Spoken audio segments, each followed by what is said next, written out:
ഇന്നത്തെ council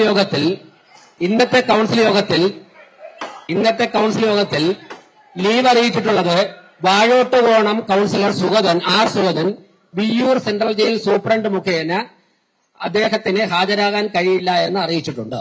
municipal act പ്രകാരം അദ്ദേഹത്തിന് 6 മാസത്തേക്ക് കൌൺസിലിൽ ഹാജരാകാൻ സാധിക്കില്ല എന്ന കാര്യം അദ്ദേഹം അറിയിച്ചിട്ടുണ്ട്. മുനിസിപ്പൽ ആക്ട് അനുസരിച്ച് അദ്ദേഹത്തിന്റെ ഹാജരാകാതിരിക്കുവാനുള്ള അദ്ദേഹത്തിന്റെ ആവശ്യം ഈ കൌൺസിൽ യോഗം അംഗീകരിക്കുകയാണ്. ദീപകിന് മൈക്ക് കൊടുക്കും. ആദ്യത്തെ നമ്മുടെ പുതിയ ഓഫീസിനെ സംബന്ധിച്ചുള്ള പ്രപ്പോസൽ സർ, ഇത് നമ്മുടെ അവധി അപേക്ഷയുടെ കാര്യങ്ങൾ അതിലേക്ക് വരാം. അല്ല, അവർ പറഞ്ഞല്ലോ, അവധി അപേക്ഷ പറഞ്ഞല്ലോ. ഞാൻ അതിനകത്ത് എന്റെ അഭിപ്രായം ഞങ്ങളുടെ അത് ഞാൻ പറയാം. രണ്ടാമത് ഞാൻ അവധി അപേക്ഷയുടെ കാര്യങ്ങൾക്ക് അതിലോട്ട് വരാം. ശബരിനാഥന് മൈക്ക് കൊടുക്കും. ഇല്ല, ഇപ്പൊ ശബരിനാഥന് മൈക്ക് കൊടുക്കും. അല്ല, ശബരിനാഥന് മൈക്ക് കൊടുക്കും. ഇത് പറയാൻ മൈക്ക് ദീപകിനല്ല, ശബരിനാഥന് മൈക്ക് കൊടുക്കും. ശബരിനാഥ് സംസാരിക്കണ്ടോ? ആ വിഷയം പറയട്ടെ. ഈ അവധി അപേക്ഷ അംഗീകരിക്കാൻ താല്പര്യമുള്ളവരല്ല. അവധി അപേക്ഷ അംഗീകരിക്കുന്നവർ കൈയുയർത്തണം. ആദ്യം പറഞ്ഞ ഓഫീസിന്റെ അവധി അപേക്ഷ അംഗീകരിക്കുന്നവർ കൈയുയർത്തണം. Sudheesh, Poundukode ward councillor Sudheesh 1. ഏത് വകുപ്പ് പ്രകാരമാണ് കാസ്റ്റിംഗ് ഉൾപ്പെടെ മുനിസിപ്പാലിറ്റി ഏത് വകുപ്പിലാണ്? ദീപകിന്റെ ശബരിയുടെ മൈക്ക് ഓഫ് ചെയ്യൂ. പൗണ്ടുകടവ് വാർഡ് കൌൺസിലർ സുധീഷ് ഉൾപ്പെടെ 51 പേർ ഈ അവധി അപേക്ഷയെ പിന്താങ്ങിയിരിക്കുന്നു. മേയറുടെ കാസ്റ്റിംഗ് ഉൾപ്പെടെ വിനിയോഗിച്ചിരിക്കുന്നു. വാഴോട്ടുകോണം വാർഡ് കൌൺസിലർ സുഗതന്റെ വാഴോട്ടുകോണം വാർഡ് കൌൺസിലർ സുഗതനെ 6 മാസത്തേക്ക് ഈ കൌൺസിൽ യോഗത്തിൽ ഹാജരാകുന്നതിൽ നിന്നും ഒഴിവാക്കിയിരിക്കുന്നു. കൌൺസിലംഗങ്ങളുടെയും മാധ്യമപ്രവർത്തകരുടെയും ശ്രദ്ധയ്ക്ക് പറയാം. സംസ്ഥാന സർക്കാരിന്റെ ഒരു ഉത്തരവ് കൂടി ഉണ്ട്, അതുകൂടി വായിച്ചേക്ക് പറയാം. സംസ്ഥാന സർക്കാരിന്റെ ഒരു ഉത്തരവ് നിങ്ങൾ കേൾക്കണം. സംസ്ഥാന സർക്കാരിന്റെ ഒരു ഉത്തരവ് കൂടി ഉണ്ട്.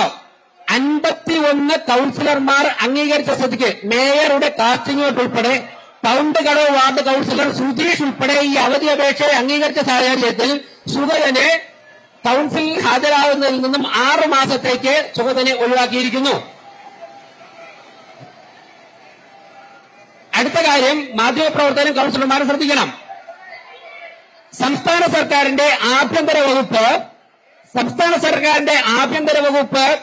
20/7/2026 പുറപ്പെടുവിച്ച സർക്കുലർ വായിക്കുകയാണ്. സുഗതനെ ഞാൻ പറയാം. ശബരിനാഥൻ UDF സർക്കാരിന്റെ സർക്കുലർ കേൾക്കണം.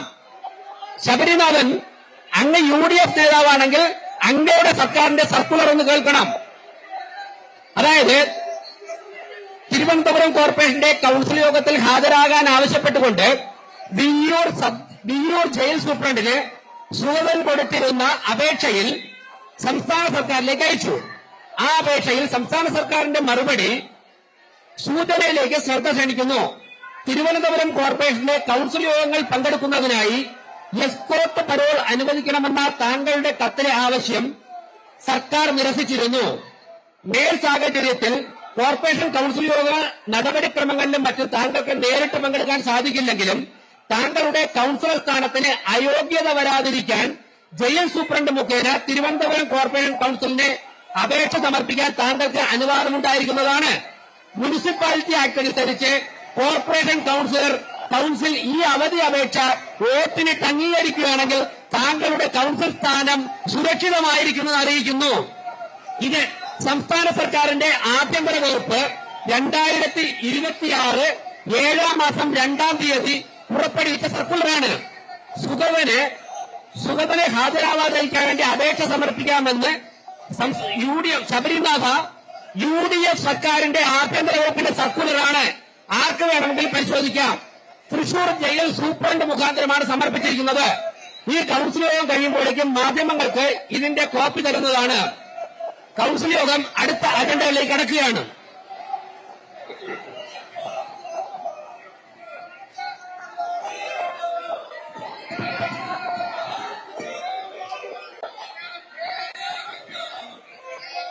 ധനകാര്യ സ്റ്റാൻഡിംഗ് കമ്മിറ്റി അജണ്ട നമ്പർ 17 മുതൽ ഡെപ്യൂട്ടി മേയർ.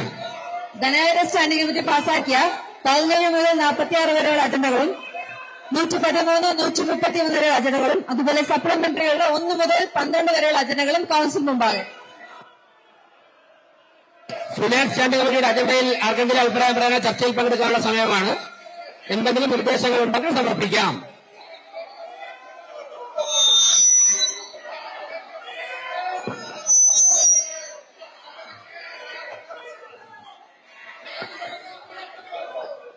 ഫിനാൻസ് സ്റ്റാൻഡിംഗ് കമ്മിറ്റിയുടെ അജണ്ടയിൽ എന്തെങ്കിലും വിഷയം അപ്പോൾ ആർക്കും ചർച്ചയിൽ ആർക്കെങ്കിലും എന്തെങ്കിലും അഭിപ്രായം രേഖപ്പെടുത്താം. അടുത്ത വികസനകാര്യ സ്റ്റാൻഡിംഗ് കമ്മിറ്റി. വികസനകാര്യ standing committee കരമനാജിത്ത്.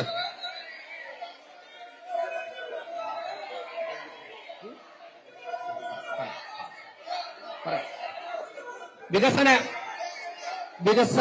Standing committee കരമനാജിത്ത്. Agenda 47 വികസനകാര്യ സ്റ്റാൻഡിംഗ് കമ്മിറ്റിയുടെ അജണ്ട പാസ്സാക്കണമെന്ന് അഭ്യർത്ഥിക്കുന്നു.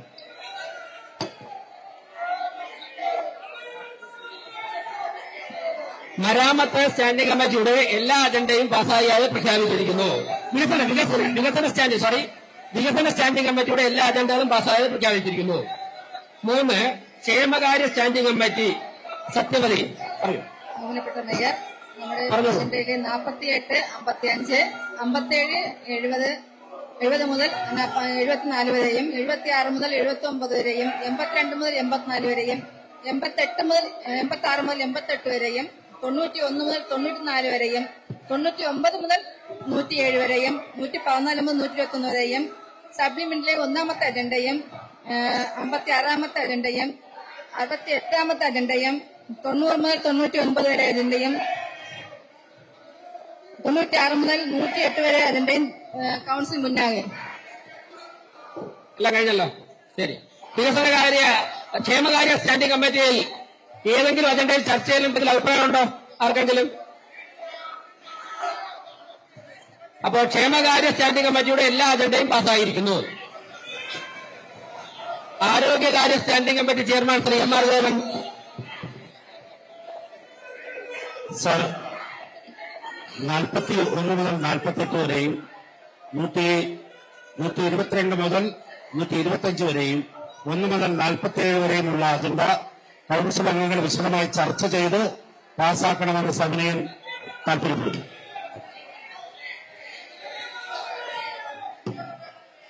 ആരോഗ്യകാര്യ സ്റ്റാൻഡിംഗ് കമ്മിറ്റി എന്തെങ്കിലും അഭിപ്രായങ്ങളുണ്ടോ ആർക്കെങ്കിലും? ശരി. ആരോഗ്യകാര്യ സ്റ്റാൻഡിംഗ് കമ്മിറ്റി അജണ്ടകളൊക്കെ പാസ്സായിരിക്കുന്നു.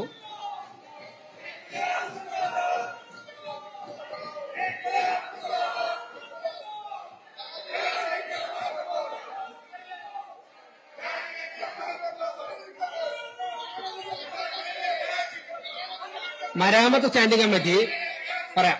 2 അജണ്ട മാറ്റിവെക്കുകയാണ്. മെയിൻ അജണ്ടയിൽ 167 അജണ്ട നമ്പർ 167 മാറ്റിവെക്കുകയാണ്. 167 മാറ്റിവെക്കുകയാണ്. വെയിറ്റ് ചെയർപേഴ്സൺ വെയിറ്റ് ചെയ്യും. ഒരു മിനിറ്റ്.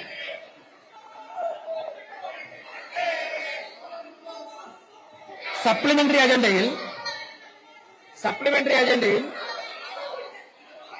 അജണ്ട നമ്പർ 41 മാറ്റിവെക്കുകയാണ്. അതോടൊപ്പം തന്നെ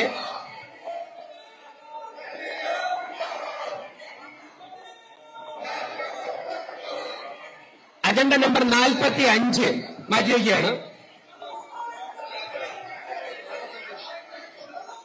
അജണ്ട നമ്പർ 52 മാറ്റിവെക്കുകയാണ്.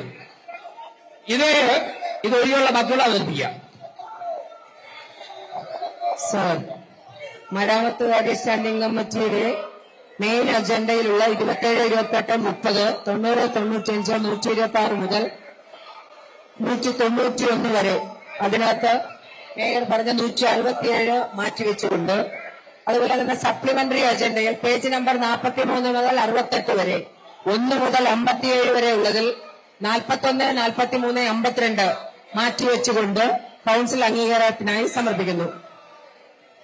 മാറ്റിവെച്ച അജണ്ടകൾ ഒഴികെ മരാമത്ത് സ്റ്റാൻഡിംഗ് കമ്മിറ്റിയിലെ എല്ലാ അജണ്ടകളും പാസ്സായിരിക്കുകയാണ്. Town planning chairman Shri Pattoor Radhakrishnan town planning standing കമ്മിറ്റിയുടെ അജണ്ട വായിക്കൂ. സർ, നഗരാസൂത്രണകാര്യ സ്റ്റാൻഡിംഗ് കമ്മിറ്റിയുടെ സപ്ലിമെന്ററി അജണ്ടകളില്ല. മെയിൻ അജണ്ടയിൽ നമ്പർ 192 മുതൽ 199 വരെ അംഗീകാരത്തിനായി കൌൺസിൽ മുൻപാകെ സമർപ്പിക്കുകയാണ്. ടൗൺ പ്ലാനിംഗില് ആർക്കെങ്കിലും ചർച്ചയിൽ എന്തെങ്കിലും പറയാനുണ്ടോ? എന്തെങ്കിലും നിർദ്ദേശങ്ങൾ? ഒന്നുമില്ല. ടൗൺ പ്ലാനിംഗ് സ്റ്റാൻഡിംഗ് കമ്മിറ്റിയുടെ എല്ലാ അജണ്ടയും പാസ്സായിരിക്കുന്നു. നികുതി അപ്പീൽ കാര്യ സ്റ്റാൻഡിംഗ് കമ്മിറ്റി സിന്ധു ശശി എന്തെങ്കിലും ഇല്ല? ഒന്നുമില്ല. വിദ്യാഭ്യാസ standing committee chairman Shri Chempazhanthy Udayan ഇല്ല.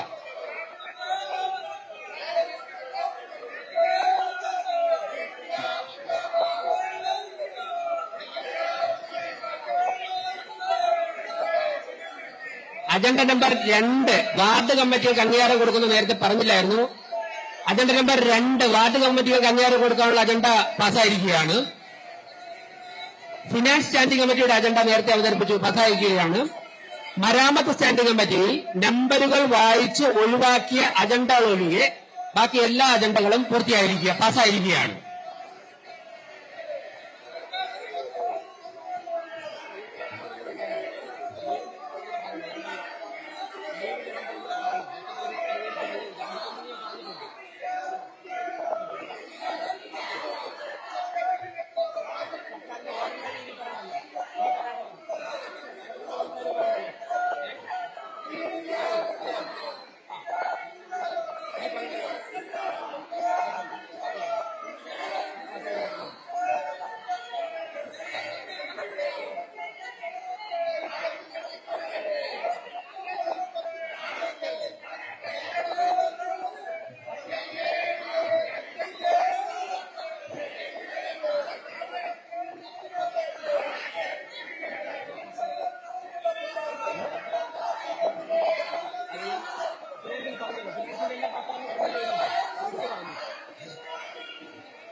പ്രതിപക്ഷാംഗങ്ങൾ ആവശ്യപ്പെട്ടനുസരിച്ച് ഒരു കാര്യം കൂടി പറയാം. പ്രതിപക്ഷാംഗങ്ങൾ നിങ്ങൾ ആവശ്യപ്പെട്ട കാര്യം അതെങ്കിലും കേൾക്കൂ. നിങ്ങൾ മുതിർന്ന നേതാക്കന്മാരുൾപ്പെടെ ആവശ്യപ്പെട്ട കാര്യത്തിന് മറുപടി പറഞ്ഞോട്ടെ. നിങ്ങൾ ഉൾപ്പെടെ ആവശ്യപ്പെട്ടവർ മറുപടി പറഞ്ഞോട്ടെ. സംസ്ഥാന സർക്കാരിന് വാഴോട്ടുകോണം വാർഡ് കൌൺസിൽ സമർപ്പിച്ചിരുന്ന അപേക്ഷയിൽ സംസ്ഥാന ആഭ്യന്തര വകുപ്പ് തന്നെ വാഴോട്ടുകോണം കൌൺസിലർക്ക് കൌൺസിലിൽ ഹാജരാകുന്നതിൽ നിന്ന് ഒഴിവാക്കണമെന്നുള്ള അപേക്ഷ സമർപ്പിക്കാമെന്ന് ആഭ്യന്തര വകുപ്പ് സർക്കുലർ ഇറക്കിയിട്ടുണ്ട്. ആ സർക്കുലറിന്റെ വെളിച്ചത്തിലും അതുപോലെ തന്നെ പൗണ്ട് കടവ് വാർഡ് കൌൺസിലർ സുധീഷ് ഉൾപ്പെടെ സുഗതന്റെ അപേക്ഷയെ പിന്തുണച്ചു. 51 പേർ പിന്തുണച്ചുന്ന സാഹചര്യത്തിലും അദ്ദേഹത്തിന്റെ അപേക്ഷ അംഗീകരിച്ചിരിക്കുന്നു. കൌൺസിൽ യോഗം അവസാനിപ്പിച്ചിരിക്കുന്നു. സഹകരിച്ച എല്ലാവർക്കും 1000 നന്ദി.